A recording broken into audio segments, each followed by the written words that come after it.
சொன்னால் போதும் 100 மாப்பிள்ளை மாலையிட கிடைக்கலாம்.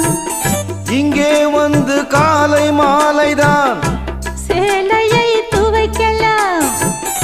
என்னை போல நல்ல மாப்பிள்ளை வாய்ப்பதொரு அதிசயம். என்னை நீயும் ஏற்றுக்கொண்டது பாவையன் பாக்கியம். நெடுநாட்கள் ஏங்கும் ஏக்கந்தான் இந்நாள் இங்கு தீர்ந்தது. இல்லையா பின்ன? மங்கை செய்த பூர்வ புண்ணியம் மன்னன் வந்து சேர்ந்தது. போச்சுடா.